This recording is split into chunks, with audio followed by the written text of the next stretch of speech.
Magandang araw po sa inyong lahat, mga kaibigan, mga kapatid at mga kamanggagawa sa Iglesia ng ating Panginoong Kristo. Muli, ating ipagpapatuloy ang ating series sa ating pong napuntahang lugar dito po sa Egypt at ating pong matutunghayan ang ating pong paglalakbay dito po sa Mount Sinai.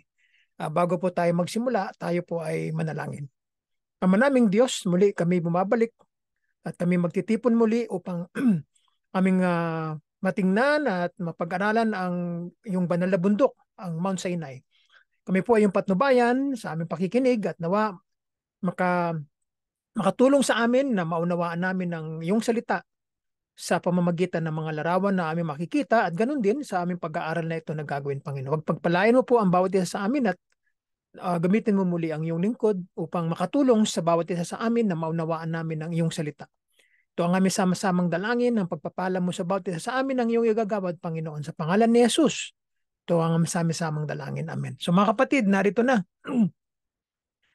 Gagamit muli tayo ng PowerPoint upang ipakita natin sa lahat ang ating paglalakbay. Ang ating background ngayon ay ang pinakasummit ng Mount Sinai. Ayan po ay 3.5 oras na inakyat ng aming mga kasama. Ngunit ang inyong abang lingkod ay inabot ng 4 na oras sapagkat kinakailangan ko pong magpahinga. Pag ako'y napagod, kailangan magpahinga. So yan po, ang pinakataluktok ng Mount Sinai. Kung tawagin yan ay Catherine's Mountain, kung tawagin yan. Kasi yung Saint Catherine Monastery ay nasa paanan itong bundok na ito. So yan po ang pinakatanyag na bundok dito sa Egypt, sa Sinai Peninsula na binansagang Catherine's Mountain, kung tawagin yan. Ano? At ito na, titignan natin mga kapatid at tutunghayan natin kung ano ang makikita natin dito sa ating PowerPoint.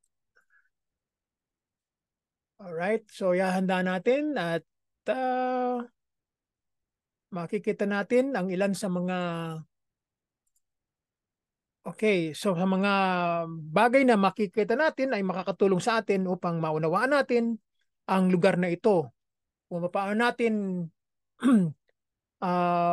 mapapag-aralan ng malalim ang mga lugar na binanggit sa Lumang Tipan, kabilang narito ang bundok ng Sinai. So ito ay ay napuntahan namin nung mga July 9 na, kung di ako nagkakamali, ano. So yan ang pinakahuling araw namin yan dito sa Egypt. Dahil July 10 papasok na kami sa sa ilat ng Israel at papasok na kami sa Jordan Aqaba, no? So yan ang pinakahuling istasyon namin na pinuntahan. So narito ang matapos kaming manggaling sa Repidim dito sa Feiran. Sa ating panahon ngayon, ito ay dumaan na kami dito sa security checkpoint ng El Nabi Saleh. So yan ay halos lahat ng mga mahalagang lokasyon dito sa Egypt ay maraming mga sundalong Egyptian ang nagbabantay. Kasi malawak na lupain na disyerto yan at kinakailangang bantayan nila ng mabuti ang kanilang nasasakupang lupain. No? Ito ay nakuha ng mga Egyptian noong panahon ng pinirmahan ni Anwar Sadat at saka ni Menachem Begin ang kanilang kasunduan noong 1978. At dito ay nanumbalik ang lupain na ito sa kamay ng mga Egyptians. So bilang respeto sa mga Egyptians ay muli ay napasa kamay nila ang Sinai Peninsula. At dahil dito ang mga Israeli o ang mga Hudyo ay meron ding namang pagkakataon na sila ay makapunta at makabisit sa lugar na ito na dati nilang naging teritoryo. At sila ay labas-masok din dito sa mga lugar na iyan. So ganun din ang mga Egyptian ay pwede rin silang pumasok sa Israel na malaya dahil meron silang kasunduang pangkapayapaan. So hindi na sila naggegera sa panahon natin ngayon at sila ay nag-iingat na sa kanilang mga sarili na mauwi uli sa digmaan. No? Kaya yaan ang napakagandang balita sa kanilang dalawang bansa. So dito, bago kami umakyat sa bundok ng Sinai o sa bundok ng Catherine kung tawagin yan, ay dumating muna kami dito sa aming hotel na tinutuluyan sa malapit dito sa Saint Catherine Monastery. So dumating kami dito, ano na, lunchtime na eh. No? At doon pa lang sa bus ay nag-usap na kami na kung sino ang mga aakyat dito sa bundok ng Sinai at napagkasunduan namin na umakyat kami kahit na mainit ang panahon kasi ito yung time na dumating kami rito sa parte na ito ng Mount Sinai. Ngayon, mas magandang umakyat diyan kung madaling araw o alas 6 ng umaga, no? Para pagdating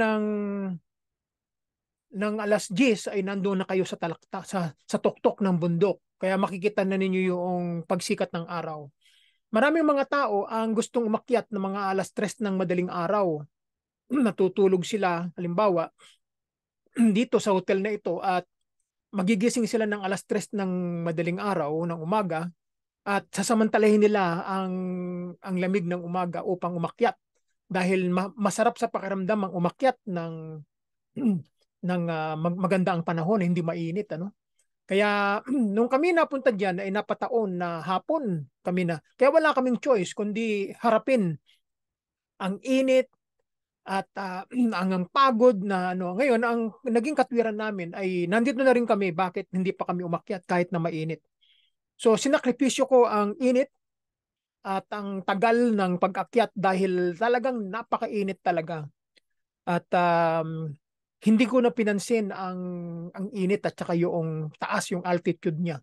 Kaya dito muna yung mga kasamahan namin, no, out of 45 people sa isang bus, ay 17 lamang ang nakakyat doon sa taas. Kasama na ako doon. So yung lahat ng mga kasama namin na hindi umakyat ay dito sila nagstay sa lugar na yan. Dito sila nananghalian tapos nagpahinga na sila sa kanilang mga hotel. Kami naman, hindi naman kami kumain ng tanghalian dahil aakyat nga kami. No? Mahirap umakyat sa bundok kapag ikay busog at sasaktan ka ng tiyan, no? Kaya kailangan wala kang laman ng sikmura mo pag ikay aakyat sa bundok. So, pagkahatid namin nung aming mga kasamahan dito, bumalik na kami. So, eksaktong alauna ay umalis na kami doon sa St. Catherine na at nakipag-usap na kami doon sa Bedouin guides namin, dalawa. Yung isa nasa unahan, yung isa nasa huli para masundan nila ang grupo. So, ako ay nasa huli dahil ayaw ko na sumasabay sa kanila dahil mabilis sila maglakad. Kaya ako yung nahuhuli palagi. Palaging ako yung nasa likod. So, pinasamantala ko yun na kinukunan ko ng mga larawan, ng mga paligid at pag ako'y napagod, ako'y upo. Ang ano lang, ang nakakatakot lang kuminsan, ano, nakakapangamba kasi kapag hindi mo na nakita yung kagrupo mo at malayo na yung nilalakad, kasi nangyari sa akin eh. Ako na lang mag-isa doon sa likod at wala na akong kasama. Kasi nga, hindi na ako mahintay nung Bedouin na nagabantay sa huli kasi sabi ko, sige mauna ka na, susunod na lang ako. Kaya lamang ang bilin sa amin nung aming Egyptian tour guide na wag kayong hihiwalay sa grupo kasi dahil hindi nyo kabisado ang bundok, kung merong mangyari sa inyo, ay walang magliligtas sa inyo. Eh, ngayon, ang akin, wala akong magawa dahil pagod ako, kailangan magpahinga ako. Ngayon, wala na akong kasama sa paligid ko, ako na lang mag-isa eh. So ang akin na lamang nagiging gabay ay ang panalangin sa Diyos na Panginoon, ako po ay huwag mong pababayaan, na wala na akong kasama ngayon dahil naiwanan na ako ng grupo ko. Ayun, nawa yung daan na aking lalakaran ay tama, no? Kasi sabi nga nung aming Egyptian tour guide na si Reda, kapag napunta ka sa maling lugar, ay nako, maliligaw ka na at hindi ka na mahahanap ng kagrupo mo. Mahihirapan ka nang makita at abutan ka diyan ng gabi, wala na. Hanggang sa ikay manghina na dahil sa taas ng bundok. Kaya yun ang isang bagay na ikinakapangamba ko dahil nangyari sa akin eh. Kaya lang walang choice eh. Kailangan kong harapin eh. Kaya nanalangin na lang ako habang ako ay naglalakad. So So then nung ako'y nakapagpahinga na, lakad na ngayon, dumating yung point na kailangan kong magdesisyon. Meron ako nakitang dalawang magkasanga na daan. Yung isa medyo masikip yung daan at yung sa kanan naman ay medyo maluwang ng konti. Ngayon, bago ako tumuloy ay pinag-aralan ko yung daan. Kasi wala na akong makitang makasama eh. Nandun na, nauna na silang lahat eh. Ako na lang ang nahuli. Ang kagandahan, ano na siguro mga nasa 2:00 na ng hapon yun kasi 1:00 kami umakyat eh. So nakakaisang oras na kaming nakakaisang oras na ako umakyat. At napakainit no, yung araw eh talaga namang mararamdaman mo yung init niya. Nakita ko yung porma ng daan at nakita ko maraming parang nilakaran ng tao. Ayun sabi ko ito yung daan na nilakaran nila. Ngayon dunignan ko yung kaliwang daan, wala. Parang walang bakas ng ng tao, daanan ng tao. So nagdesisyon ako na sa kanan, didiretsuhin ko lang yun. Ayun, awa ng Diyos, hindi ako naligaw at tuloy-tuloy at nasundan ko sila. At andun nga, nung kami ay nasa kalagitnaan na ng bundok na, ay nakita ko sila nagpapahinga. So naabutan ko sila. So kaya noong nakasama ko na sila, ay gumaan na ang loob ko. No, na, sumaya na ako dahil nakasama ko na sila. Ganun pala yun kapag ang nararamdaman mo ay na, nawalay ka, no? Andun na yung kaba, takot, sapagkat wala kang kasama. Maaaring mapahamak ka, maaaring mapawalay ka sa kanila, no? Ang kagandahan dito sa bundok na pinuntahan namin, itong ang Mount Sinai, walang mga tulisan, walang mga terorista, walang mga masasamang loob, no? Kasi ang mga nandirito nakatira, yung mga nagbabantay sa bundok, mga Bedouin, no? Mga ethnic group 'yan na nung panahon pa ni Moises, yung mga Midianites, mga Bedouin 'yan eh, no? Sila yung mga nagbabantay sa bundok na iyan. Yan ang mga desert people, no? Diyan sila nakatira. Kaya yan lang ang mga taong makikita mo diyan, wala nang iba. Kaya hindi nakakatakot na maglakad at umakyat diyan sa bundok dahil wala kang makikitang masamang tao. Kung may masamang tao man siguro ay mayroon ng diferensya sa pag-iisip 'yun. Kaya ganyan ang aking experience diyan, no? Hindi ako natakot dahil unang-una, araw naman siya at saka hindi naman ako natatakot na mag-isa dahil sanay naman ako sa hiking, nung sa Pilipinas pa ay talagang umakyat na talaga ako sa bundok. Mahilig na akong umakyat sa bundok. Kaya meron na akong experience sa pag-akyat sa bundok. Kaya dito ay napakagandang maranasan ang pag-akyat sa banal na bundok ng Diyos, no? Minsan lamang 'yan sa buhay ng tao na maranasan. Kaya naman ako ay nagtutuwa at nagpapasalamat sa Diyos na ipinagkaloob ng Diyos ang pagkakataon na iyan sa aking buhay na ako ay pinayagan niya na umakyat dito sa bundok na banal, no? At ito ay aking i-cherish at pasasalamatan habang ako'y nabubuhay, no? At natutuloy natin, no, dito sa mapa ay makikita natin ang kung saan na matapos kaming manggaling sa Paran o dito sa lugar kung saan nagreklamo ang mga Israelita, ang Refidim, ang Meriba at saka ang Masa kung tawagin yan o ang tinatawag nilang Kades Barnea, no? O yan ang pinakaisa sa mga pangalang binanggit na nandiyan maaari ang mga lugar na iyan, no? Na kung saan doon ay nagreklamo at sinubok nila ang Panginoong Diyos. At dito nga ay binabansagan ding Mount Moses o Jebel Musa kung tawagin sa wikang Arabic, So maraming mga tawag, no? Mount Sinai, Mount Moses, no? Jebel Musa, no? Saint Catherine's Mountain, yan ang mga katawagan o bundok ng Horeb, Mount Horeb, yan ang maraming pangalan ang ina-identify ang Mount Sinai. So ang Mount Sinai ay 7,500 feet high, mataas, napakataas. Binanggit yan, no? Ang mga pangalang iyan ay 10 teksto sa Biblia na makikita, no? Sa Exodus, sa Leviticus, sa Numbers, tsaka sa Deuteronomy, no? 4 na aklat na sa lumang tipan na unang mga aklat sa Pentateuch na binanggit ang bundok ng Sinai. So ang Sinai binanggit din ng isang beses sa pangalan sa natitirang bahagi ng Bibliang Hebreo sa Nehemiah chapter 9 verse 13. So binanggit doon ng isang beses, no? At ganun din sa Bagong Tipan ay binanggit ito ni Apostol Pablo, ha? Yung Sinai binanggit niya sa Galatians chapter 4 verse 24 at chapter 4 verse 25, no? Binanggit niya na si Hagar na kasama o alipin o sabihin nating helper ni Sarah na galing sa Egypt, no? Itong si Hagar na naging ina ni Ishmael, no? No, binigay ni Sarah itong si Hagar upang magkaroon ng anak si Abraham kay Hagar dahil nga si Sarah ay baog, ano? Kaya inari niyang anak si Ismael.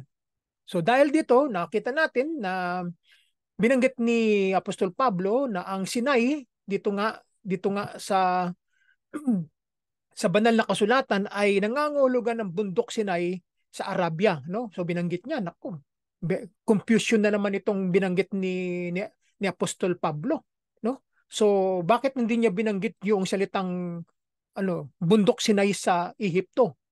Ano ba? Oh, bakit di niya binanggit? So may katanungan diyan, no? Kasi ganito 'yan. Nung panahon ni Moises, ang ang land of Midian ay sumasakop dito sa eastern part ng Sinai Peninsula. Okay, so titingnan natin uli yung mapa natin. So, nung panahon ni Moises, ang land of Midian ay ito ang land of Midian, yung parting yan. Yang buong lupa na yan ay sinasakop ng land of Midian. Ito ang ibinigay na lupa ng Diyos sa lahi ni Ismael. Sapagkat winika ng Diyos kay Ismael nung siya ay umiiyak, nung siya ay pinalayas, nung sila ay pinalayas ni Sarah at pinayagan na rin ni Abraham dahil nga sa pagpapala ay ibinigay kay Isaac ang pangako, hindi kay Ismael. Pero winika ng Diyos kay Abraham na palalayasin mo sila pero hindi sila mamamatay o hindi sila mawawala sa balat ng lupa. Sila ay akin din pagpapalain. So binigyan ng Diyos si Ismael ng 12 anak na naging pinasimulan ng 12 mga tribo o ng mga bansa ng mga Arabo, no? Yan, ang mga naging Arab yan eh. Yung mga lahi ni Ismael. So dito sa lugar na ito, ibinigay ng Diyos ang kanilang lahi dito sa parting yan. Yung buong Sinai Peninsula ay binigay ng Diyos sa kanila. Itong tinatawag na Land of Midian o Land of the Midianites. Yan, yung parting yan. Kaya nasakop nila ang Mount Sinai, sila ang naging tagapangalaga ng bundok na ito. Hanggang sa ngayon, ang mga Bedouin ay kinukonsider ng mga Midianites. Sa kanila nang galing ang lahi ni Ismael na sila namang tumulong sa amin na umakyat doon sa bundok sapagkat kabisado nila, no? Alam nila kung paano umakyat sa itaas.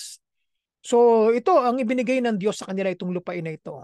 At ganoon din sa Arabia, ito ay Saudi Arabia ito eh.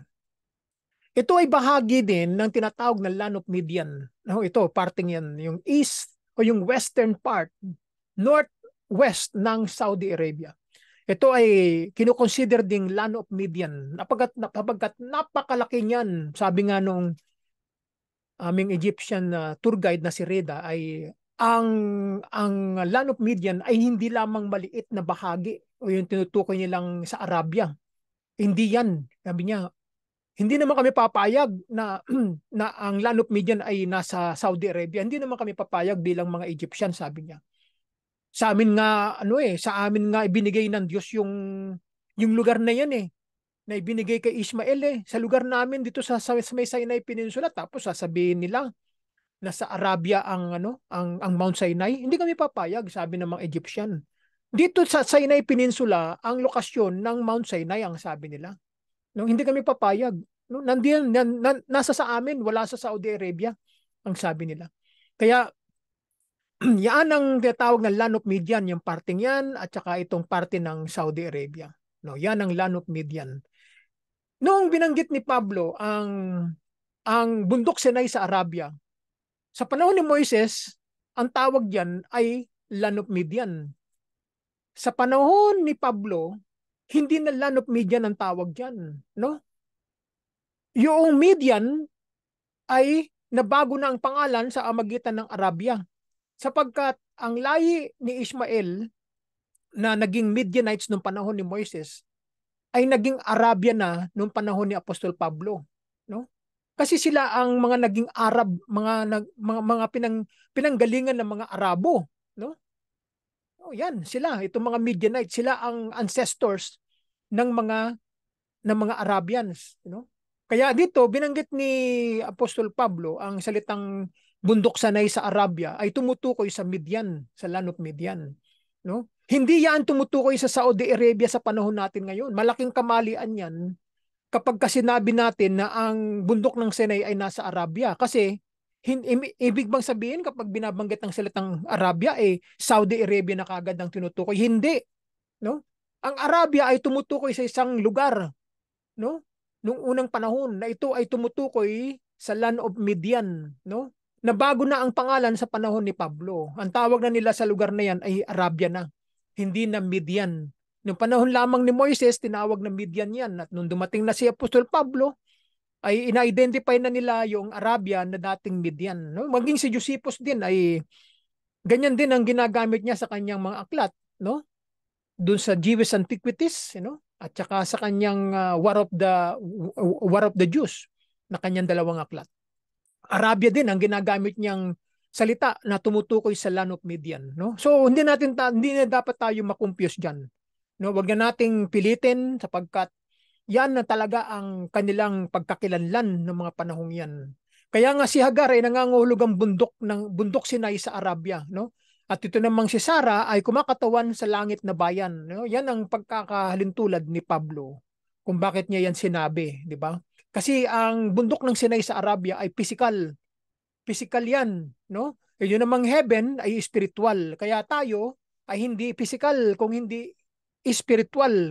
Kaya binanggit ni Pablo ang dalawang uh, bagay na iyan, na si Hagar ay nangangahulog ang bundok Sinai sa Arabia at si Sarah naman ay tumutukoy doon sa langit na bayan, no?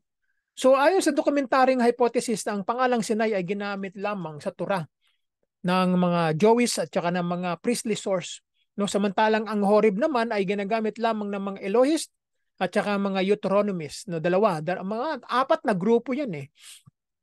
Kaya kapag nakikita natin at nababasa natin ang salitang Sinai, so dalawang grupo ng mga Israelita o ng mga Hudyo ang gumagamit ng termino na Sinai, yung mga Jewish at saka ng mga priestly. Kapag yun ang mga Elohist naman at saka mga Deuteronomist naman ay ginagamit nilang salita patungkol sa Sinai ay Horeb. No, kaya hindi tayo dapat makumpuse diyan. Iisang bundok 'yan. So ang Horeb ay bagaman nangangahulugang nagliliwanag o init. No, yan ang kanilang description sa Horeb, itong Mount Sinai. Kasi kung ating bibigyan ng kahulugan ang Sinai, ay ito ay bundok ng buwan kung tawagin yan. No, yan ang pakahulugan nila sa Mesopotamian god na si Sin, no? Ito namang Horeb naman, ang pagkapaliwanag nila, pag-ibigay ng kahulugan ng salitang Horeb ay the mountain of sun. Kabaliktaran doon sa kabila, sa Sinai. Bundok ng buwan, ang Sinai, at ang Horeb naman ay bundok ng araw. Kaya kung pagkasamahin natin ang kahulugan ng Sinai at saka ng Horeb, ito ay nangangahulugan na bundok ng araw at ang buwan, no? Kasi binanggit nga dito na nagliliwanag eh. Pag nagliliwanag, ang araw ay nagliliwanag at mainit, no? At ang buwan naman ay nagliliwanag sa gabi, 'di ba? At sa araw naman, ang araw ay mainit at nagliliwanag, di ba? Kaya binansagan na ang bundok ng Sinai ay ang bundok ng araw at ang buwan. Na tila isang referensya sa araw, habang ang Sinai naman ay maaaring nagmula sa pangalan ng Sin, ang sinaunang Mesopotamian na Diyos ng reliyon ng buwan. At sa gayon, ang Sinai at Horeb ay magiging mga bundok ng buwan at araw ayon sa pagkakabanggit. So yan mga kapatid, no, ang konting kaalaman na ating natutunan ngayon patungkol sa akin napuntahan na lugar na ito. So minsan madalang lang natin itong napapag-aralan, pero kapag narinig natin ang mga ilang pangapaliwanag, nagkakaroon tayo ng idea kung ano ba talaga ang bundok na ito, kung bakit ito binanggit sa Lumang Tipan. Imagine 7,500 feet high ang taas niyan, no? At napakataas talaga, no? So saan matatagpuan ang Mount Sinai sa Bible, no? Ito nga binanggit natin kanina, no? So dito nga ay ang eksaktong lokasyon ng bundok ng Sinai ay pinagtatalunan ng marami hanggang ngayon, no? Marami mga tao na naniniwala na nasa Saudi Arabia ang Mount Sinai. At ang iba naman na mga Egyptian ay naniniwala na ang Mount Sinai ay nasa Egypt, nasa sa Sinai Peninsula. So kinikilala ng mga sinaunang Kristiyano ang Mount Serbal, ang ikalimang pinakamalaking bundok, pinakamataas na bundok sa Egypt bilang lokasyon ng palatandaan ng Mount Sinai. So maglakbay pa sa Timog Silangan upang mahanap ang pinakamataas na bundok sa Egypt, ang Mount Catherine. Ito nga yung Mount Sinai, itong Mount Catherine. So pinangalanan ng mga mananalaysay na si Josephus, na binanggit natin kanina, isang Jewish general nung panahon ni Titus at saka ni Vespasian na nakipaglaban, isang general na Galilean, no? Panahon na yun, at pagkatapos noon ay naging bihag nila Vespasian at Titus at nasurvive niya ang war at inampun siya nila Titus at saka nila Vespasian at naging membro ng pamilya nila Titus at binansagan na siyang Flavian Josephus, no? Naging bahagi na ng sambayanan ni Flavian ni Titus at ang kanilang lahi. At dito ay pinayagan sa magsulat ng kasaysayan ng mga Hudyo at ganun din ang kanilang digmaan laban sa mga Romano. Dito nga binanggit ni Josephus sa kanyang aklat na ang lugar na ito bilang palatandaan noong ika-6 na siglo, no? Noong 6th century pa. Ang karagdagang hilaga ay ang Sinai Peninsula. Ito na nga yung lugar na napuntahan ko, kung saan pinangalanan ng mga Kristiyano ang lokasyon ng Mount Sinai noong ika-3 siglo AD. No?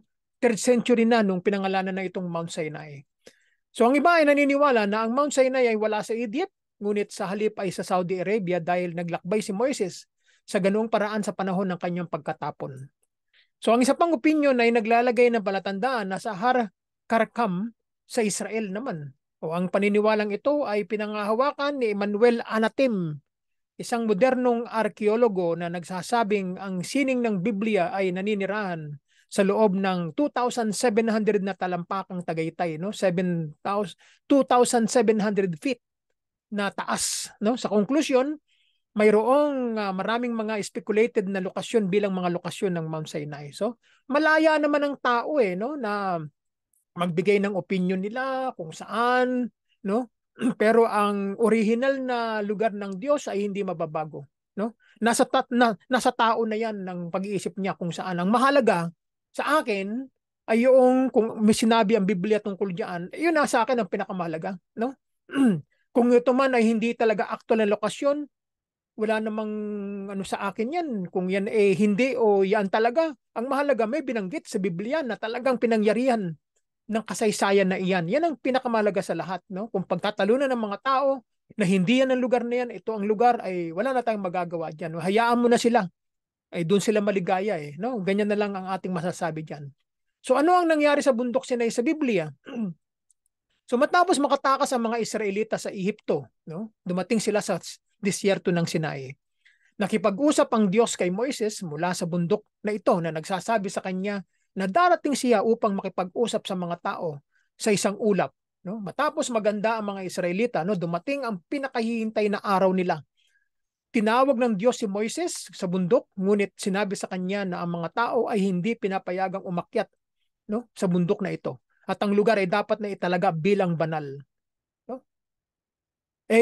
Sa amin, nung kami umakyat, hindi kami namatay, hindi kami napahamak, no? Dahil ito ang sinabi ng Diyos nung panahon na ang Diyos ay baba sa bundok. Oh, walang hawak sa bundok sapagkat sila mamamatay kapag hinawakan nila ang paanan ng bundok. Kaya kami umakyat, maaaring wala na. Ang Diyos ay nasa langit na, di ba? At pwede nang umakyat ang mga tao dahil ang Diyos ay hindi mababa sa bundok, di ba? At nung ako'y nasa taas lamang, ako lamang ay nahilo at nawalan ng malay ng mga ilang minuto sapagkat sa sobrang init. Na-pass out ako noon. At hindi ako kaagad nakabangon kaagad na nawalan ako ng balanse, no? At ako umupo muna ng mga 5 minuto hanggang 10 minuto. At nang ma-recover ko na ang sarili ko, ayun, nagpatuloy na uli ako naglakad, no? Imagine, alauna ng hapon, no? Kainitan. Araw ng linggo. Ha? Napakainit. Ay meron naman akong dalang tubig, no? Dalawang maliit na tubig yan eh. Isang tubig ang nainom ko paakyat at isang tubig naman ang aking ininom pababa. No? Ganun ang dalawang tubig lang. Tsaka nagbaon ako ng isang t-shirt para pampalit kasi talagang basang-basa ang likod, no, sa pawis. Kaya kailangan pagdating mo sa taas, magpalit ka na para pagbaba mo, hindi ka babad sa tubig, no? Hindi ka matutuyuan ng pawis sa likod.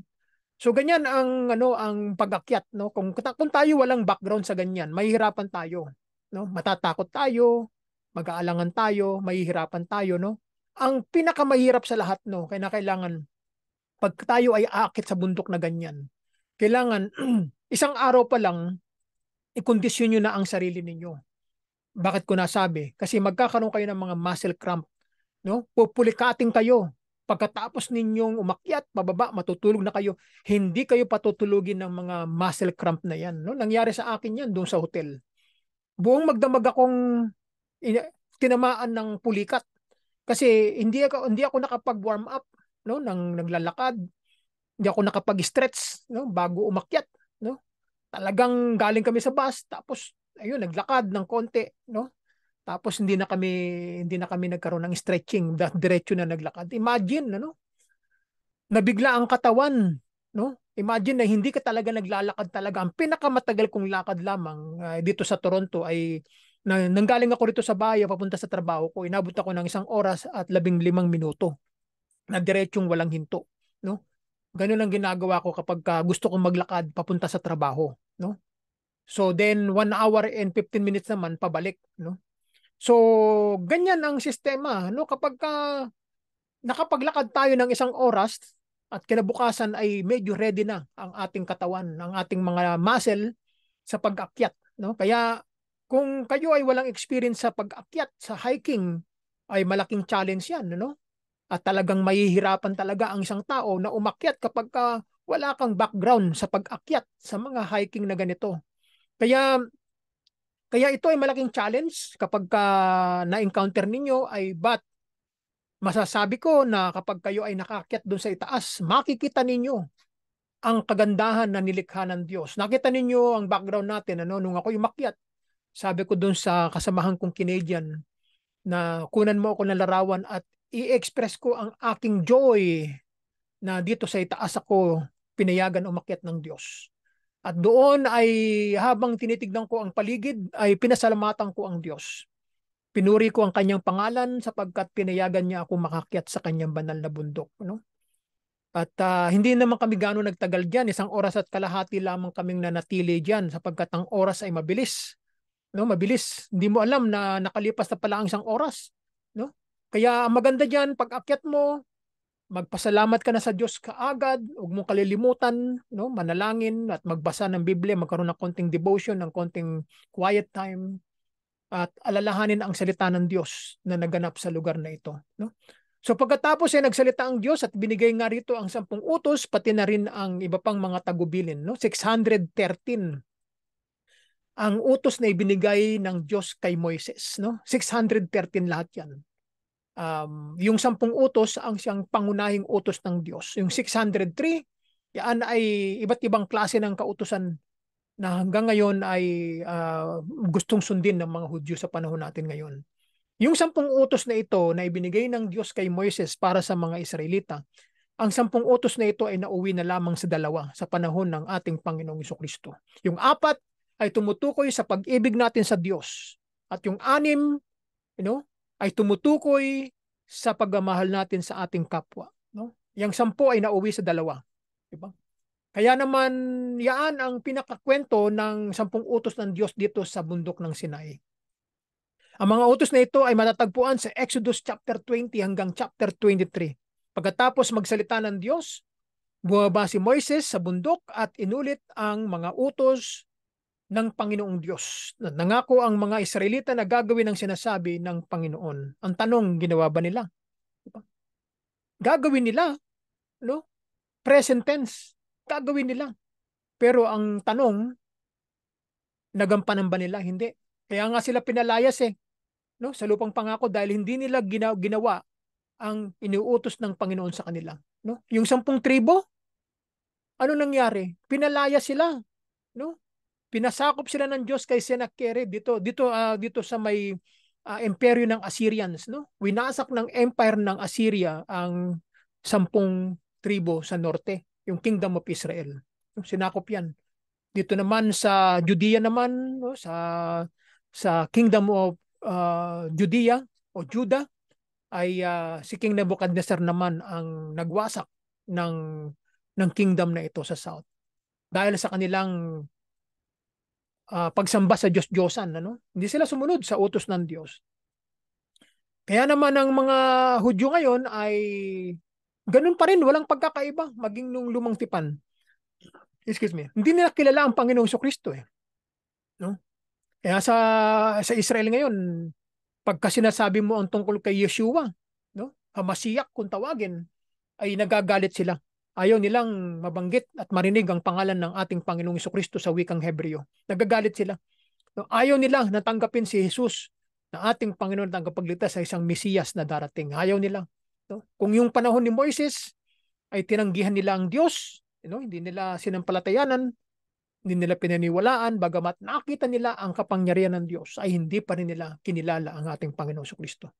Ganun din sa panahon ng mga apostol ay tinanggihan din nila, kaya ay binigay sa mga hintil ang salita ng Diyos. At tayo ay kinalugdan ng Diyos at idinugtong niya tayo sa sanga ng punong olibo na siyang ginawa ng Diyos upang ang lahat ng mga tao ay papasok sa kaharian ng langit. Kasama na tayo doon. Di ba? Yan ang kagandahan ng salita ng Diyos na mayroong buhay na walang hanggan sa pagsampalataya sa ating Panginoong Diyos sa magitan ng ating Panginoong Kristo.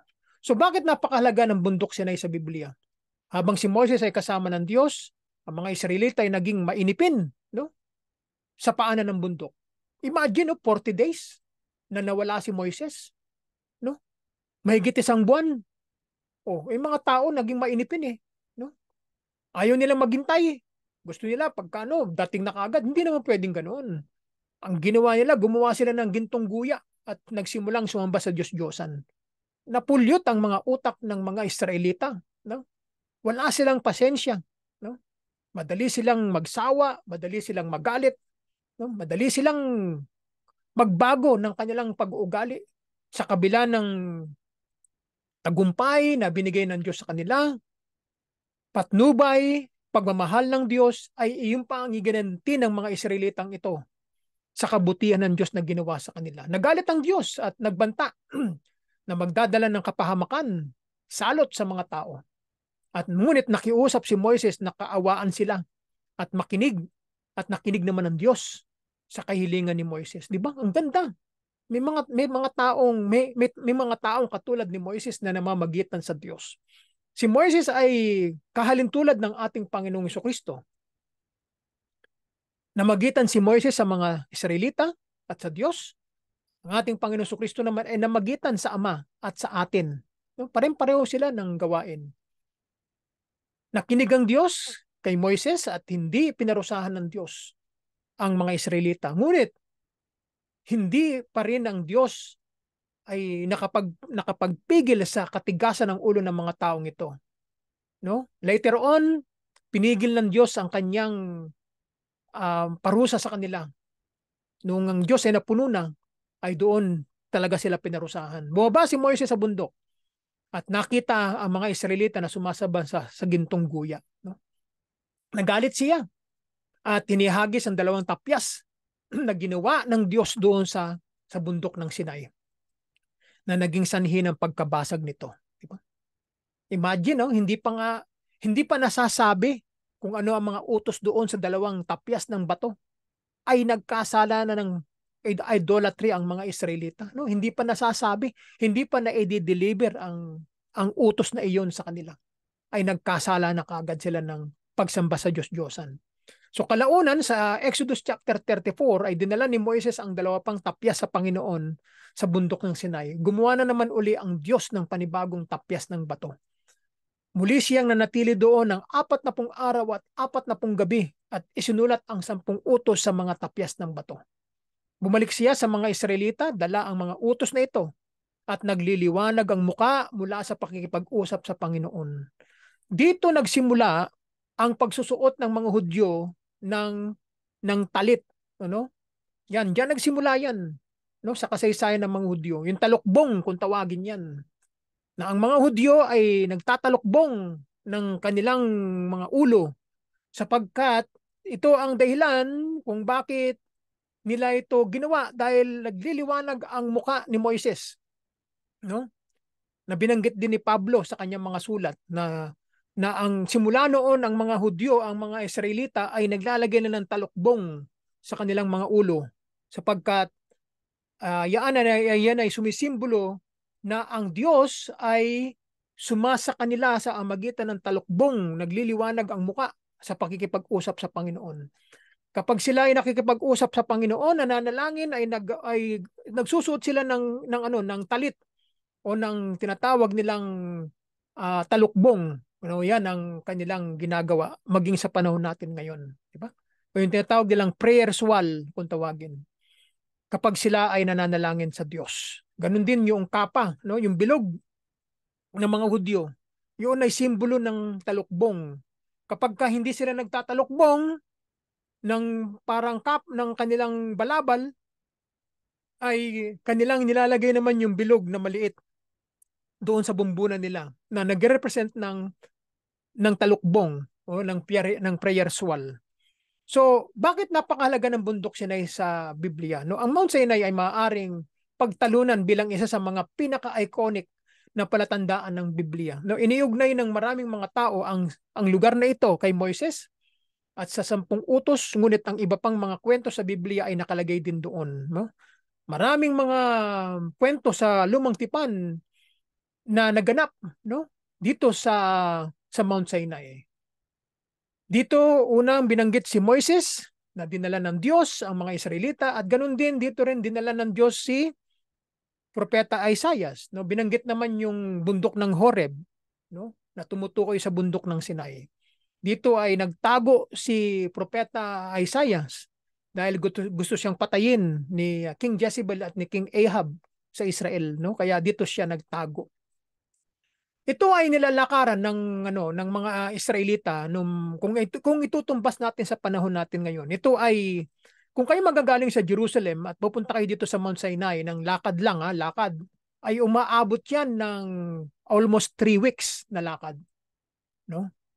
At 18 araw yung lalakarin yan, no? Na siguro kasama na siguro ang pahinga, no? Almost 3 weeks kayong maglalakad papunta diyan. Kaya maaring ganun din ang nilakaran din ni Propeta Elijah no naglakad siya diyan, di ba? Kaya nga binanggit nga 'di ba sa aklat ng mga hari na si Elijah ay habang nasa disyerto ay pinakain ng anghel, di ba? At dinadalan siya ng pagkain ng uwak, no? Ng karne, pagkain niya on the way, tsaka tubig at binibigyan siya ng maiinom at tsaka na makakain. Tapagkat yan ay disyerto at talagang wala ka talagang makukuha makakain diyan, ano? Yan ang mga kwento ng Biblia. So, maaari mo bang bisitahin ang bundok si Sinai mula sa Biblia ngayon? Ito nga, nabanggit natin ay pagdating sa panahon natin ngayon ay magandang pumunta diyan kapag kayo ay may mga kasama. Mahirap pumunta kapag wala kayong kasama. Yung dalawang Hudyo na nakita ko ay sapagkat meron naman silang kasunduan ng Egypt at saka ang Israel ay may kasunduan naman sila kaya hindi mahirap para sa kanila na magpunta sa bawat isa, no? Ang Egypt tsaka sa Ilat, pwede silang magpunta kasi meron silang kasunduan.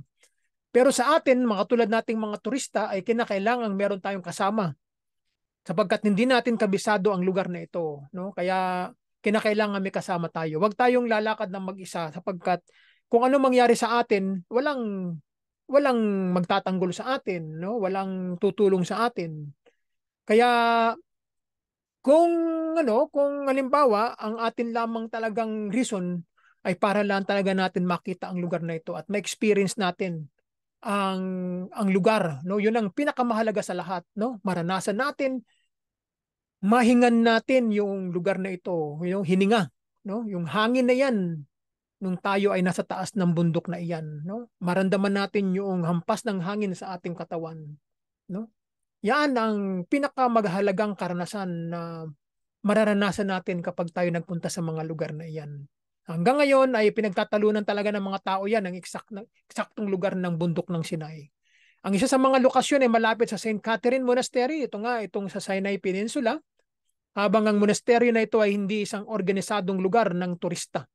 So ang mga bakuran ay bukas sa mga bisita at dahil sa magalang na kasaysayan nito ay hindi pinapahintulutan ng mga organisadong guided tour at recordings. So ako naman ay pinayagan na makapagkuha ng mga recordings habang umaakyat sa bundok at kumuha ng mga larawan sa palibot. Pero sa loob ng St. Catherine Monastery ay pinapayagan din, no, na kumuha ng mga ilang larawan, pero sa mga ilang piling lugar ay hindi pinapayagan.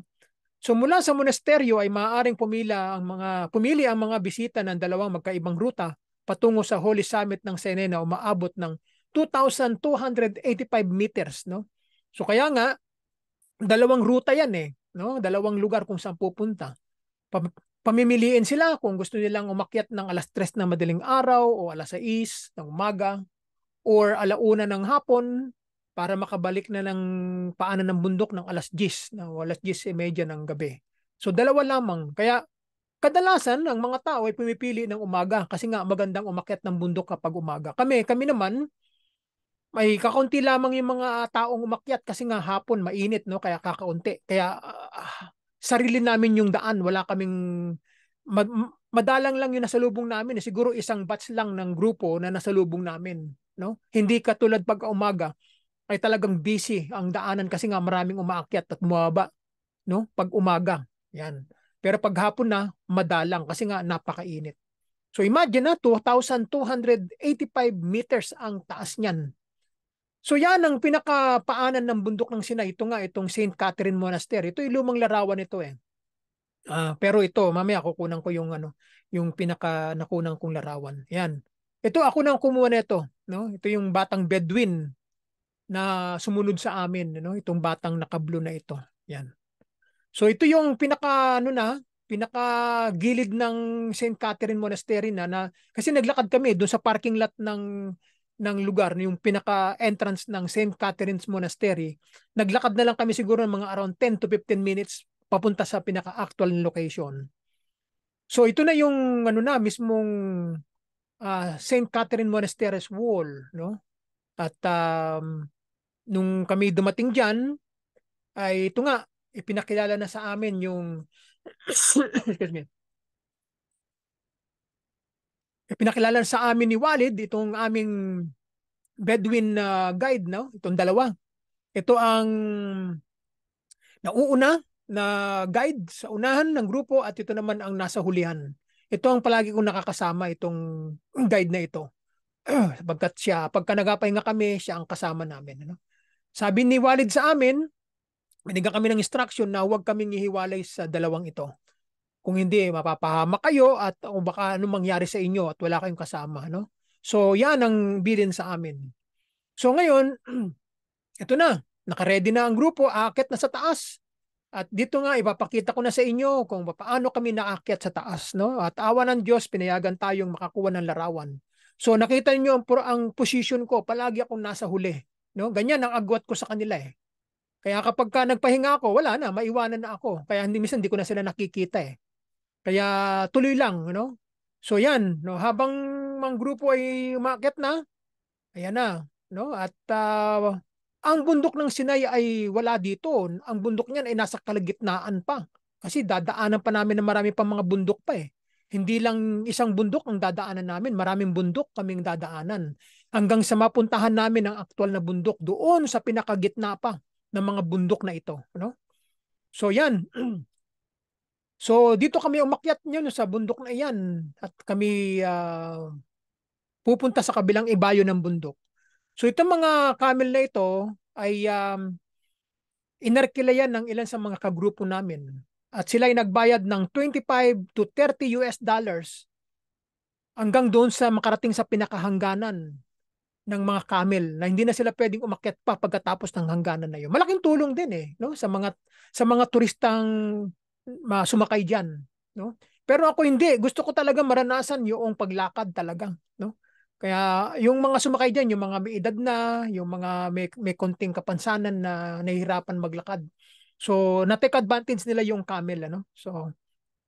So yan, no, kikita ninyo ang daan, ano, makita nyo, wala talagang source na daanan talaga, kundi yung mga guide talaga, yung mga Bedouin ang nakakaalam kung saan talaga pupunta at makakalakad, ano. Alam nila eh. Kung halimbawang ordinaryong tao, wala. Hindi mo alam kung saan ka pupunta, no? Kaya kailangan talagang merong guide na kasama, no? So yan ang mga ang mga camel na ready for service na.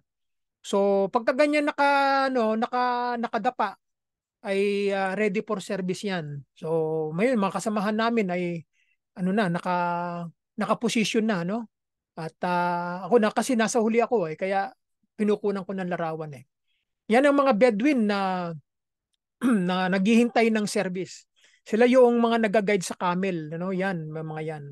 So, kita ninyo ang kanilang mga kasuotan ay yung iba sa kanila ay nagsusuot na ng regular na t-shirts, ang iba naman hindi.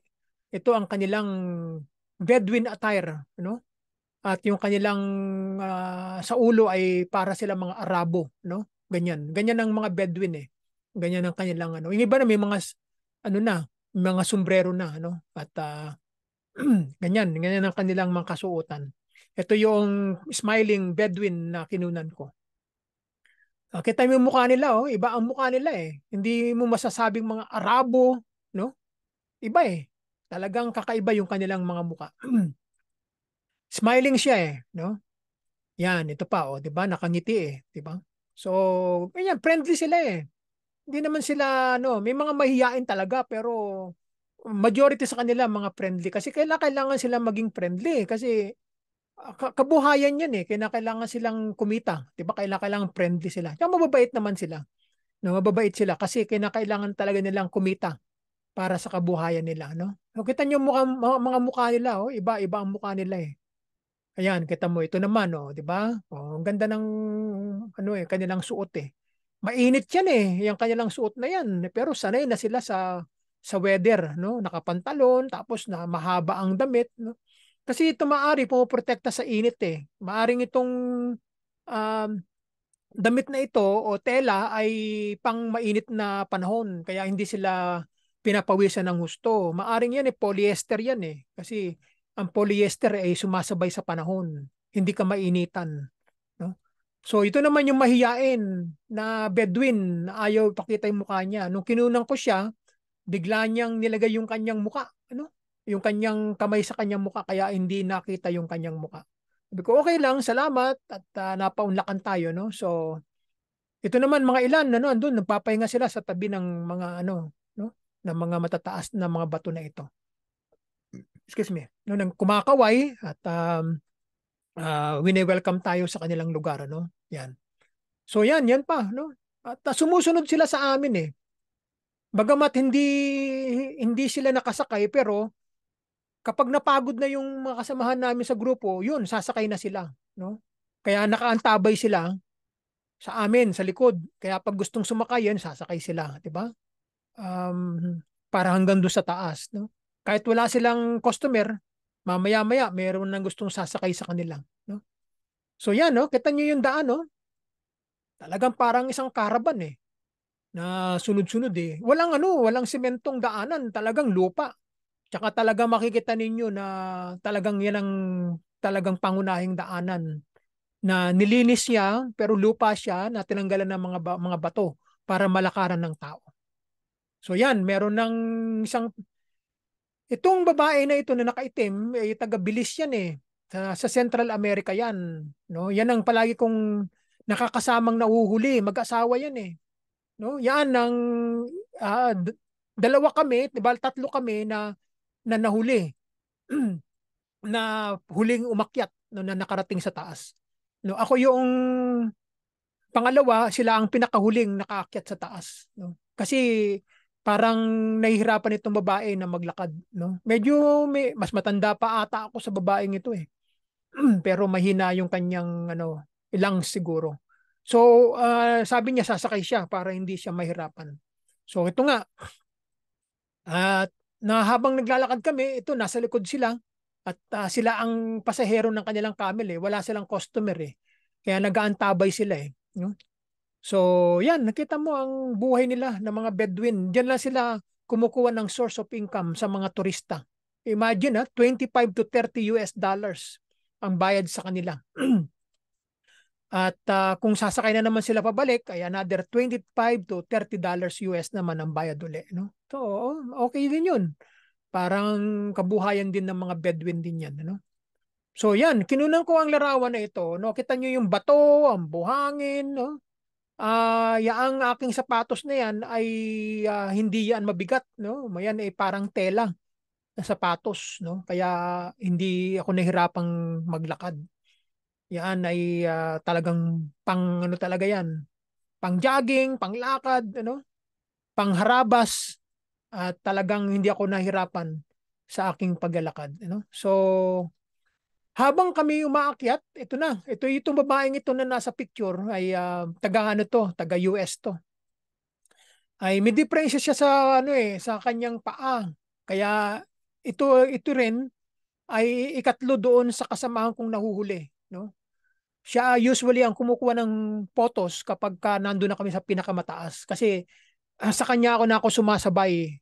Yung Bedouin na huling guide namin ay sumasabay na sa kanya, no? Siya na nagiging parang companion. At ako naman ay sumusunod sa kanila. So yan, no? Ayan ang aking istorya. Kita niyo yung daan, no? Hindi siya patag, no? Maraming mga bato. Kaya kailangan maging alerto ka sa paglalakad. Pag hindi mo tinitignan ang lalakaran mo, matitisod ka sa mga batong yan. Kailangan nakatingin ka sa yung dadaanan. Paggabi na inabutan na kami ng gabi, ay may flashlight naman yung kasama namin sa grupo, kaya sumusunod na kami doon sa grupo. Hindi ka na pwedeng humiwalay sa kanila dahil madilim na. Kailangan na kayong sama-sama na kayong maglalakad pababa. So yan, nakita nyo yung taas oh. Medyo matataas na, konti. Hanggang sa yan, no? Kita ninyo. Mataas na yung lugar, nawala na yung mga kasamahan ko na. Nandun na sila, nakababa na sila sa bundok eh. Ako na naiwan. So yun, nakita nyo oh. Ilan na lamang yung mga tao nakikita rito. Dalawa na lang mag-asawa. At nandun na sila, nauna na sila eh. Yan. Mataas eh. Oh. Ayan, nakita nyo yung palibot. Ano? At kakaiba na ang nakikita nating kulay ng mga bundok. Ano? Yan. Yan ang ating mga alaala dyan. No? Kinuna natin ang larawan ng palibot at medyo malayo na yan. No? Malayo na yan. Oh. Kita nyo yung daanan, no? Hindi siya talagang lupa, no? Lupa 'yan na matitigas, no? Na dinadaanan ng tao. Ito yung Bedouin na kasama ko sa huli, no? Nung kami nagpahinga na, ayan, nagkukwento. Marunong siya mag-English eh. Yan ang aming pahingahan. So nagpahinga muna kami rito at nung habang ko siya tinitignan ko siya, yung mga pera niya na kinita sa mga turista, ang kapal eh. Binibilang niya, oh. Habang binibilang niya, pinapanood ko siya. At tinanong ko siya, ang sabi ko sa kanya, magkano ang kinikita mo dito sa trabaho mo? Sabi ko sa kanya. Ang sabi niya, alam mo, maliit lang ang kita namin dito, sabi niya. Ang lahat ng aming napepera sa loob ng isang araw, sabi niya, halimbawa, kumita kami ng 200 US dollars mula umaga hanggang hapon na, hanggang paggabi na. Ang aming kikitain lang diyan ay 25 US dollars lang ang binibigay sa amin ng gobyerno ng Egypt, sabi niya sa akin. Hindi ko alam kung nagsasabi siya ng totoo o hindi. Sabi niya, 25 dollars US lang ang ibinibigay sa amin yan. Kahit na malaking pera ang nakuha namin sa mga turista, sa mga serbisyo, sa mga tip, pero yung tip sa amin na, sabi nga noon. Kaya, pero yung mga bayad sa camel, mga bayad sa serbisyo ay napupunta yan sa gobyerno ng Egypt. No? At ganyan, no? Malaman ko, sabi ko, kawawa naman pala itong mga Bedouin, no? Maliit ang kanilang mga kita, no? At ang kanilang puhunan ay yung kanilang pagod, yung kanilang pawis na maglakad, pabalik-balik dito sa bundok ng Sinai, no? So yan. So nung kami naglalakad na, ayun ang aming hinintuan na pahingahan, no? Itong lugar na ito. So nung nung matapos na kaming huminto diyan, nagpatuloy na kami. Ayan. Excuse me, makikita na niyo yung daan, papakit na. So yan ang yan ang palibot, paanan papunta sa Mount Sinai. O kita niyo, ang altitude niya ay 1,922 na.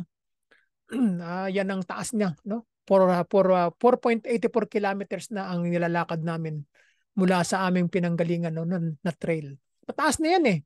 Halos malapit na kami sa itaas niyan, ano? 1,922 meters na ang altitude niya. Taas na yan. So kinuna natin ang larawan yan at mataas-taas na rin ang konti yan. Ano? Kita ninyo, ang lugar paakyat sa itaas. So kung titignan ninyo ay parang hindi mataas, pero kapag inakyat nyo yan ay maano kayo, malulula kayo sa taas. No? Makikita ninyo na walang hawakan eh. Kaya kailangan maingat ka sa paglalakad. O kita ninyo, to the summit ito, kita nyo. Yan ang yan ang mga sign nila sa Arabic, sa English, Yan.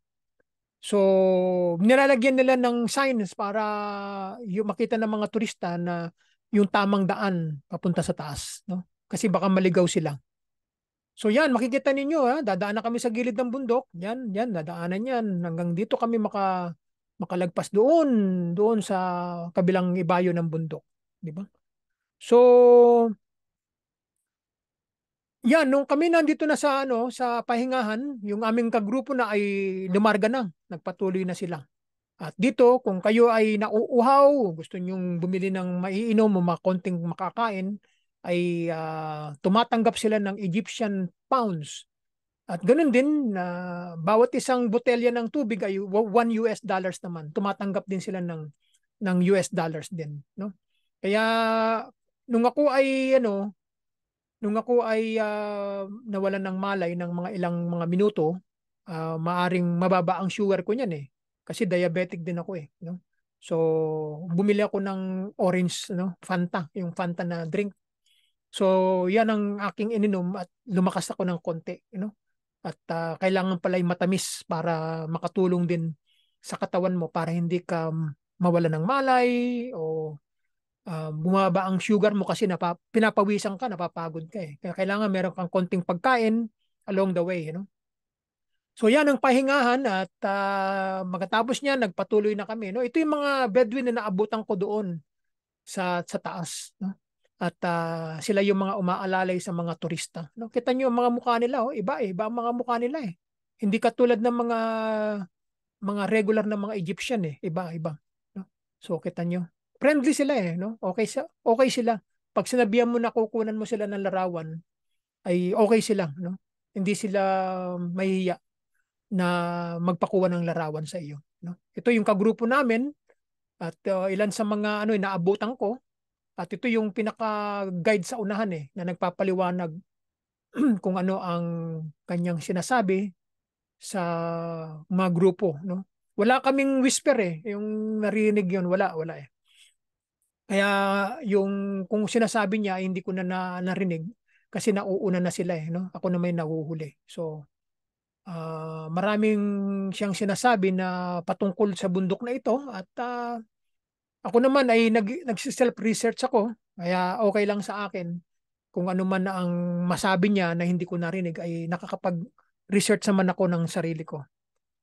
So ito naman yung hangganan, no? Dito na nagtatapos ang mga camel, no? Itong upper camel stop. Diyan na, wala na kasi yung susunod niya na lugar ay matataas na. Steep na yan eh. Kaya hindi na kayang akyatin ng mga camel ang lugar na yan. Kaya diyan na nagtapos ang mga camel, Malayo din, kalagitnaan din ng bundok na naakyat ng mga camel, Malaking bagay din yan eh. Kaya yung mga sumakay ng camel eh, malapit na nilang marating yung taas, hindi na sila ganong mahihirapan, no? So yan. So ito na yung pinaka na lugar na hangganan ng kamelyo, Hindi na sila pwedeng umakyat diyan kasi mahirap na ang daan paakyat sa taas, no? So medyo yung ang araw ay medyo bumababa na kasi siguro mga time na ito ay mga na yan, mga alas 3 na mahigit, alas 3 hanggang alas 3:30 na, no? Kasi dumating kami sa taas ay alas 6 eh, no? Alas 6 na ng ng hapon, no? Nung kami dumating diyan. Kasi 7:30 kami bumaba no? Ng bundok no? Kaya mga oras niyan, mga alas 3:30 na yan, no? Malis kami 1:00 So 2 oras at kalahati na kaming naglalakad. So nasa mahigit na kaming kalahati sa bundok na ito. So ito yung friendly na bata na Bedouin na along the way, malusog siya no, na palaging sumasabay sa akin. Nakangiti pero hindi siya marunong mag-Ingles, no? Hindi ko siya maintindihan. At para siyang may hinihingi sa akin, alam niyo na, gustong humingi ng konti, di ba? So then yun lang naman ang kanilang way para sila makakaroon ng konting income, no? So nakakaawa din ang buhay ng mga Bedouin nito, no? At doon lang sila umaasa sa mga turista para sila magkaroon ng konting kita, no? Sa pamamagitan ng mga tip tsaka ng konting pampalubag loob sa kanila, di ba? Mababait naman sila Hindi naman sila mapagsamantalang mga tao, mababait na mga Bedouin, no? At ito, ang isa pang station na walang Bedouin. Maaring sa gabi, diyan sila natutulog din. No, pag inabutan na sila ng gabi, diyan na sila natutulog. At safe naman diyan at wala namang gumagawa ng masama sa kanila.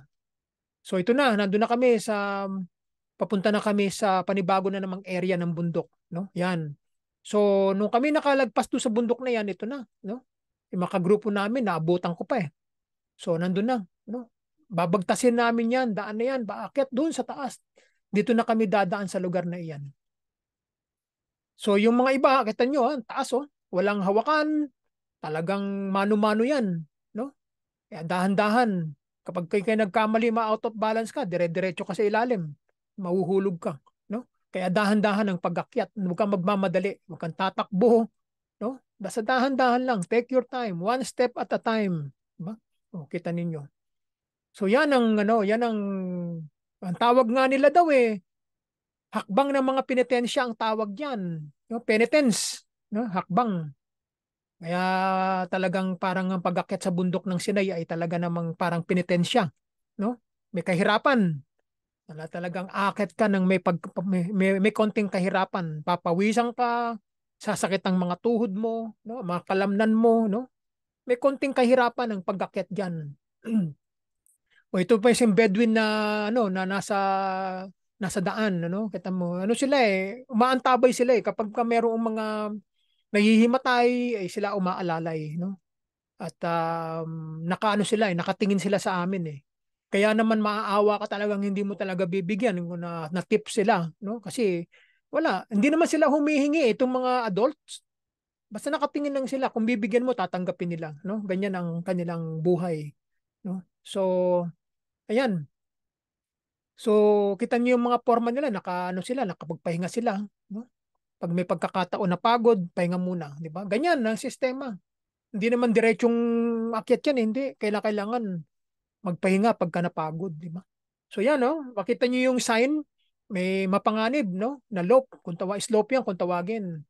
Kaya kapag hindi ka maingat, talagang may kalalagyan ng isang tao kapag hindi maingat, Mahuhulog ka, mawawalan ka ng balance at ka na, wala na, hindi ka na makukuha na kasi wala malalim, bangin yan kaya ingat ka talaga sa paglalakad, dangerous slope yan.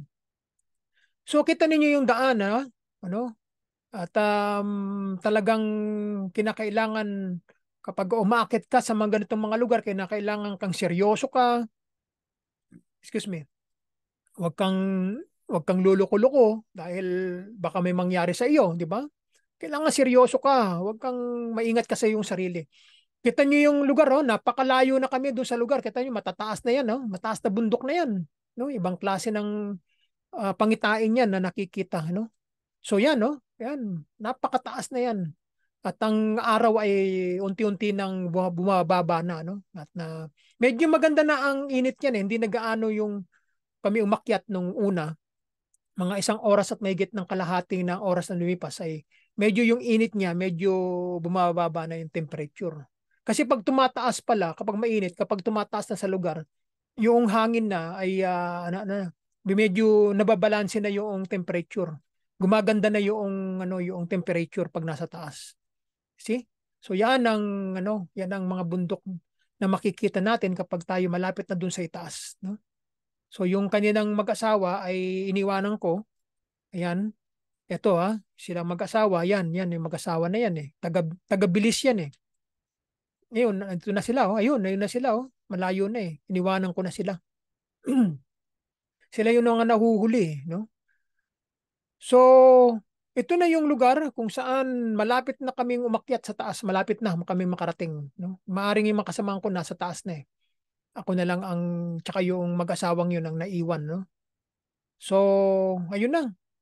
Ito na yung pinakahangganan ng huling stopover bago makarating sa itaas. No, ito na yun.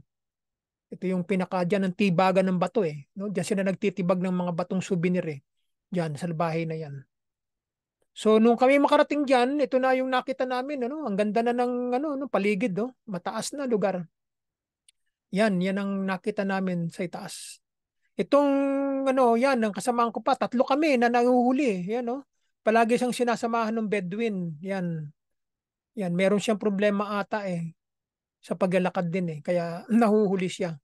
So, ako naman ay sumusulong at hindi naman ako nawawalay sa ilan sa kanila at nakikita ko kaya hindi ako nawawala sa linya, no?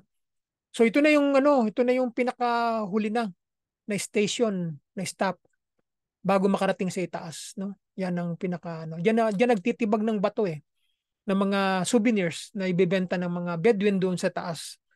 So makikita nyo yung bato eh, kakaiba yung mga bato eh. May mga design eh, no? Yung bato sa loob ng mga bato, kakaiba ang mga bato diyan. So ito na yung napakaganda ng kuha ng larawan na ito at itong bahay na ito na nakikita natin o yung pahingahan, ito yung dito sa picture na ito yun. Makikita ninyo, yan. Yan ang lugar na yan. Kaya itong kinuha nito, ang picture na ito ay talagang napakaganda ng pagkakuha, no? Matataas ang mga bundok na nasa palibot. Ito ang makikita ninyo mga bundok kapag nasa taas na kayo ng Mount Sinai. Yan ang makikita ninyo, no? Ganyan ang mga iba't ibang klase ng bundok na formation makikita ninyo. So, ito na yung sinasabi ko sa inyo na meron siyang stick eh na para pangtulong, parang tungkod yan eh na sa paglalakad. Kita ninyo, walang hawakan eh. Kaya umakyat ako dito, ginamitan ko yan ng kamay at saka ng paa. No, dalawa. Hinahawakan ko yung kamay ko, bato, tapos isang hakbang. Hawak sa isang kamay, sa isang bato, hakbang. Ganun ang ginagawa ko dyan hanggang sa makarating sa taas. So sila naman ay nagpahinga muna at kumukuha ng buwelo para sumulong pag sila nakapagpahinga na. Diba? So siya ang kumukuha sa akin ng larawan kapag nahihilingan ko na kunan ako ng larawan, Kaya okay ang aming samahan, no? Maganda. Mababait sila. Ito na, kinunan niya ako ng larawan dahil dito nga nahihirapan na akong umakyat. No, sinasabi ko sa inyo na hawakan mo ang bato sa kamay mo tapos hakbang. Yan ang nangyayari sa akin. Para talagang pinitensya, no? Yan ang isa sa mga sinasabi ko sa inyo na steps of repentance ang tawag diyan. Talagang penitence talaga. No, penitensya, hirap bago ka makarating sa itaas. No, walang hawakan eh. Basta ganyan ang ginawa ko kaya pagod na ako niyan ng mga time na yan. No, nahirapan na ako. Kaya gusto ko talaga makakit sa taas eh. Kaya ginawa ko talaga magagawa ko para talaga umakyat. No? Ayan, nakunan niya ako ng larawan na hawak-hawak ko yung bato tapos usad ng konti no? Hanggang sa makarating sa itaas. Diba? Yan ang pinakamahirap na steps eh. Itong parting ito na nakikita ninyo, yan ang pinakamahirap sa lahat na nalagpasan ko. No? Ayan, medyo talaga nagpahinga muna ako rito. Sabi ko, hindi ko kakayanin na diretso. One step at a time lang talaga yan. No? Kaya para na rin akong nanalangin. Sabi ko, Panginoon, bigyan na pa ako ng lakas para maakyat ko itong lugar na ito. No? So yun naman niloob niya na ako ay makarating sa itaas. Nung ako'y nandun na sa itaas, ayan na, nakita ko na itong lugar na ito. Ito ang pinaka-boundary ng itaas. At ito na yung nakita ko sa summit ng Mount Sinai. yung palibot na yan. Yan. Yan ang una kong nakitang lugar. See? So ito yung building na nandoon. Siguro ito ay parang ring ginawa nilang chapel, no? Panalanginan, dito na lang magkakaroon ng quiet time diyan sa loob ng bahay na yan, na gusali na ginawa nila, di ba? So dito kami dumaan diyan, di parting yan, dito kami hanggang sa pumunta sa taas. So kita niyo yung araw, medyo mataas pa. At hindi pa siya bumababa mamaya. Medyo mga bandang siguro alas 3 na yan eh, no? At mga alas 3:30 na o mag-alas 4 na yan nung kami nakarating diyan, no? So, yan ang muka o pinakatuktok ng Mount Sinai, ang kanyang summit. Yan, kita ninyo. Ito yung aming guide, no? Nagpapahinga na siya. No? Yan, nandiyan sila sa taas niyan. Pinakamataas na lugar. Yan, yan ang palibot naman. Nung mga nagpunta kami diyan, kanya-kanya silang puntahan sa gusto nilang puntahan. Yung iba nag-meditation, nanalangin, nagkaroon ng quiet time, no? Nagkanya-kanya na kami. Nung makarating kami diyan, no? Kung saan-saan sila nagpupunta at nagkaroon ng pansariling pagmumuni-muni dito sa bundok ng Diyos, di ba? So, yan ang makikita natin dito, no? Yan. Sa palibot na yan, kinukunan ko na ng larawan ng buong palibot ng Mount Sinai. Ito naman ay ginagalugad nila yung gilid, no? Kasama ko sa grupo yun din yan, mga yan. So, nandun sila kung saan-saan, no? Nililibot nila ang mga gusali kung saan sila mapunta. At yun, merong bells dito ng kalembang ng chapel yan eh. Ginawa nilang chapel yan. No? So yan, ito na yung mga bato na ito ay kanilang binibentang souvenir. Kapag gusto mong bumili niyan ay meron kang alaala dito sa lugar na ito. No? Bumili ako ng isang bato dito, maliit lang at nasa sa akin yung bato na yan na binili ko. At ayun, nandun nakatago eh, doon sa lalagyan ko. Na yung batong yun ay merong design sa loob, no? Ganun pala yung mga bato diyan, parang granite ang mga bato nila. Merong parang design ng mga burning bush yung bato, no? At dito ako kumuha ng isang piraso ng bato, bumili ako doon sa Bedouin, no? Ala-ala yan eh. Yan, dito naman makikita natin na sa gitna na ito ng summit ay makikita natin ang hindi naman gaanong kalakihan niya, no? Maliit lang yan na taluktok, no? Maliit lang yan na lugar. Ito naman daw yung sinasabi ng mga Bedouin na dito daw nangyari yung pagbibigay ng 10 Commandments ng Diyos kay Moises, di ba? Itong lugar na ito. So wala naman tayong makikita diyan dahil nga yung 10 Commandments na tapyas ng bato nandoon sa Ark of the Covenant eh. Kaya wala diyan, hindi niyo makikita yung 10 Commandments diyan, wala. Hindi naman niya iniwan ni Moises diyan sa bundok ng Sinai, binaba nga eh, di ba? At ngayon ay nandoon na sa loob ng kaban ng Diyos, di ba? Kaya yan ang kwento ng Mount Sinai, no? At nagpakuha tayo ng alaala diyan bilang remembrance at ito na yung grupo namin na mahigit kaming 17 na grupo namin na nakaakyat diyan, ano? Yan. From out of 49 o 45 na mga grupo namin ng mga tao ay 17 lang mahigit kaming nakaakyat dito sa Mount Sinai, di ba?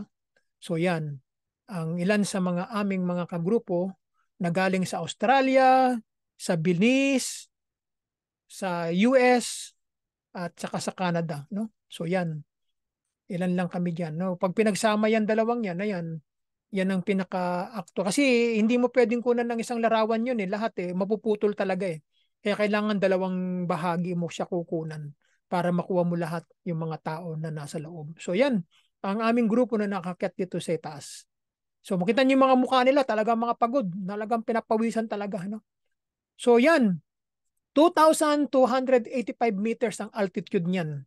Kapag walang sino man na hindi kumukuha ng larawan dito kapag nakarating dito sa taas, hindi pwede nilang mamiss yung lugar na iyan, no? Yan ang katibayan na narating mo ang summit ng Mount Sinai, no? 2,285 meters ang altitude niya. So nagpakuha tayo diyan, alaala natin yan, once in a lifetime. At ang kumuha ng larawan na yan ay yung Bedouin na nauuna sa amin. No, pinakausapan ko, nakunan ako ng larawan, no? At kinunan niya at maganda ang kanyang pagkakuha diyan. At yun. At ito namang babae na nasa background natin, yan ay American yan, yan ay nurse sa Amerika. Nakasama namin sa grupo. At ito nga, no, sabi ko sa kanya, sige, kunan mo ako ng mga larawan at pagkatapos niyan, that's it. No more. Ayun na. So mga kapatid, diyan nagtatapos itong ating presentation ng ating Mount Sinai na ating experience noong July 2023. So ito na, kasi kaya nilagyan ng harang yan, mahuhulog ka na, bangin na yan eh. Kaya sabi ko nga sa sarili ko, thank you God, na-accomplish na hindi lang ako ang lugar na ito kung hindi pinayagan mo kaming makarating sa lugar na ito. Kaya maraming salamat sa Diyos at kami ay nakarating ng mapayapa, ligtas at walang napahamak at walang nasaktan. Salamat sa Diyos. Purihin ang pangalan ng Panginoong Diyos. So bababa na kami at 7:30 na kami bumaba. Yeah, tama. 7:30 na kami bumaba. Ito na, medyo maliwanag pa yung araw. At tamang-tama, habang kami bumababa, hindi na mahirap na dahil pababa, madali na kesa sa umakyat. Mabilis ang pababa Mabilis siya. So habang bumababa na kami, ang araw ay pababa na rin. At medyo makikita na ninyo ang ng araw ay medyo papahapon na. At ayan, nasa 265 feet na kami, ang altitude na, medyo bumababa na ng konti. At tinuro ko na nga yung buwan, yung araw ay medyo na bumababa na at medyo pawala na, At ito na nga yung lugar na ang araw ay malapit nang mawala at magpapaalam na, Yan ang kagandahan naman yung sinasabi nilang sundown na mawawala na yung yung pagbaba ng araw. So, nag-iba na ang forma, ang kulay ng paligid dahil nga ang araw ay papahupa na. Kita ninyo, ang ganda ng kombinasyon ng kulay, ng paligid dahil nga ang araw ay unti-unti na nagpapaalam. Diba? So, yan ang mga pababa na rin ang mga Bedouin na umalalay sa amin kanina sa mga pagkakataong yan at kita ninyo ang kulay ng mga bundok, nasa reflection ng araw at kanina, iba ang kulay niyan, Yung sa nakita natin kanina. At yun nga, At papaganda na. Iba na. Ito na nga. Ang kulay ng paligid ay ang araw ay unti-unti na bumababa, Ayan, medyo madilim na sa background sapagkat pababa na ang araw niyan. Yun. Kikita na natin yung yung bago magpaalam na ang araw, Nakunan pa natin ng larawan yan, At hindi na natin makita yung kulay ng mga bundok kasi nga papadilim na, Ayun, at wala na, talagang madilim na. Kita pa rin ang konting liwanag pero hindi nakita ang paligid, madilim na siya. At ito na nga, ilaw na ang nakikita sa ilalim. Ito ay papunta na ng St. Catherine Monastery yan, yung mga ilaw na iyan. Malapit na kami. Sa paanan na kami. Malayo na. Ng aming nakabalik na kami ng Maluwalati. Kaya ito na, kinabukasan na ito ng aming hotel na. At buong magdamag ng gabing yun ay hindi ako nakatulog dahil nagkaroon ako ng pulikat sa paa. At talaga namang nahirapan ako na makatulog dahil napagod ng gusto ang aking mga binti, ang aking mga hita. Kaya nagkaroon ako ng muscle cramp. Hindi ako nakatulog ng buong magdamag na iyan. At okay lang dahil isang karanasan na hindi natin makakalimutan sa buong buhay natin hanggang tayo nabubuhay. Bagamat may mga pagsubok, may mga pagtitiis, may mga sakit, kirot, ay hindi natin aalalahanin yan kung hindi bahagi yan ng ating pag-usad sa buhay. Diba? So yan ang lugar ng aming tinulugan sa Mount Sinai dito sa St. Catherine Monastery. Morganland ang pangalan ng lugar na ito.